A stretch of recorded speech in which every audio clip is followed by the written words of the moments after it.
Welcome to the session as we continue to learn about what it takes to not just be a hero, but to be a hero maker. Because a hero maker is the kind of leader that multiplies other leaders. And we've been talking about the 5 essential practices of that. And we're on the 4th hero making practice. And this one's called gift activating. All right. And gift activating, if you want to do this with me, just as a way to kind of help remember what we're talking about, these 5 different practices, it's really a shift in blessing. Instead of asking God to kind of bless, and you kind of hold your hands out like this, like you're asking God to bless you. Okay, instead of just asking God to bless you and your leadership, instead you're blessing leaders that you've developed and you're sending them out. So it's kind of from here to here. You're no longer am I just doing this, and that's good, but now I'm doing this. I'm blessing leaders and I'm sending them out. I'm activating their gifts. I think the most obvious example of this is in Jesus' life and leadership is in Matthew 28. He spends 3 years of ministry training and apprenticing, diatriboing, disciple multiplying this band of 12.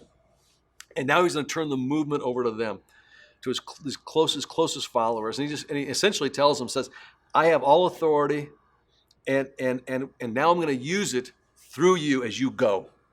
And with that, he literally commissions the disciples to go into the world and make other disciples, and he activates their leadership gift. And hero makers, I think you need to find those kind of moments for the people that you're apprenticing, the people you're developing, the leaders that you're multiplying. For me, I remember I was at Nairobi Chapel in Kenya, Africa. I was there at the invitation of Pastor Oscar, who would now become good friends. He's also a part of New Thing, and he invited me to teach that Sunday. But before I got to teach, he took the stage and he had 31 men and women come up there and join him. He explained to the whole congregation how these 31 men and women had gone through their Canera leadership program. They'd gone through the classroom part, but also kind of the relational apprenticeship part with other key staff members to learn what it means to be a reproducing and multiplying church. And then he was explaining that they had done such a great job that they were now going to send them out back into Kibera, the largest slum in all of Africa, to plant brand new churches. And he stood out there, he reached out his hand towards them.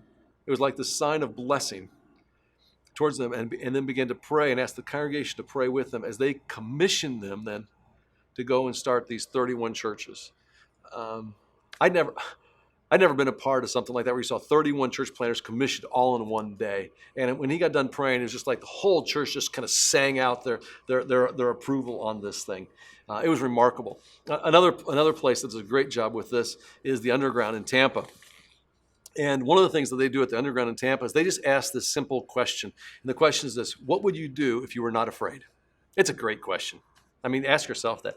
What would you do, for the cause of Jesus if you were not afraid?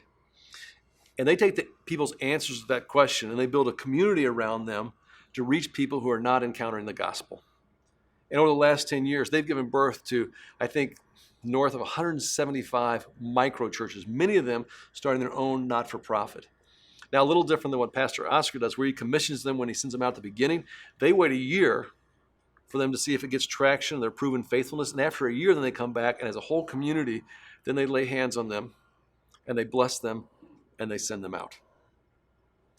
Now, I hope God gives you the opportunity to send out, 30, 31, 62 church planters on one Sunday, or you get a chance to commission, 175 micro churches. I hope you get a chance to do that through other leaders who are going to do even greater things than you.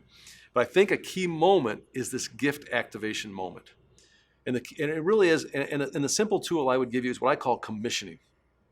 And commissioning is just a simple kind of blessing and affirmation that, you know what? You've been faithful in the gifts that God's given you, and you are now ready to go out and take leadership in this area of ministry.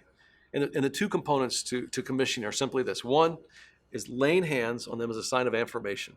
Appropriately, kind of on your, somewhere like this, just laying hands on as a sign of affirmation, and then praying and asking God to bless them as you send them out. And I think this is an important relational and personal blessing it's like a marker event. It's a defining moment. It's almost like an ordination for a lot of folks, for those that you have been developing. And you can do this in a variety of places. This doesn't just happen with just church plants. If you have a brand new small group leader, I've done this in people's homes. When he gets ready or she gets ready to go start a new group, maybe in their living room or in their kitchen, you just lay hands on them and you're all together, you're praying for them and you're blessing them as you send them out to go start that brand new group. We'll have someone who's going to start a brand new ministry. We'll do it at an all-staff meeting. We'll get around that person or maybe bring them up front, have people put hands on them, bless them, and send them out. Recently, we're starting a brand new location of Community Christian. We got all the people who are part of that launch team up on a stage. We had our elders and some of our key staff come up, lay hands on them, and we commissioned them to go start this brand new location. We were commissioned some church planners in Johannesburg not long ago. So on a Sunday morning, we got the three of them up front. We had, again, some of our elders and key staff. They came and they laid their hands on them, and they asked God to bless them, and we sent them out. I mean, if you've ever been to an exponential conference, one of the things we do, the last session, we've done this for the last however many years we've done exponential now. Every time, the last session, we always have a commissioning moment. And what's personally fun for me is I look back over my shoulder now at some of those moments, and some of the most impactful churches across the country were kind of, in some ways, came to life in that moment. A good friend of mine, Ryan Kwan, who started Resonate Church in Fremont, he was up in the balcony at an exponential conference when he came down and said, I'm going to plant a church, and we commissioned him to go. Joby Martin, he was one of the alcoves down in Orlando at First Baptist, back in the hallway, when he made the decision, all right, I'm going to come forward. He came forward, and it was actually after Matt Chandler had been speaking, and Matt had the opportunity to lay hands on him, commission him, and bless him, and now he's a key part of the Acts 29 network. My good buddy Derwin Gray. Derwin, who started Transformation Church, just this great multi-ethnic church, great leader. Derwin tells the story, same thing. He was out there at an exponential conference, this closing session. He came forward. We laid hands on him, blessed him, prayed, and sent him out. Some of my dearest friends, Troy and Janet McMahon, who are part of my church, went through our whole leadership path at Community, planted 2 different locations, and decided they want to plant a church. I can still see them coming forward together, and we had a chance to commission them at Exponential, and they've gone to Kansas City and now been a part of planting more than 40 churches around the world. We've changed a lot of things that we do at the Exponential Conference, but one experience we've never changed is that commissioning moment. Why? Because you need that moment where leaders know, okay, now my gifts are being fully activated.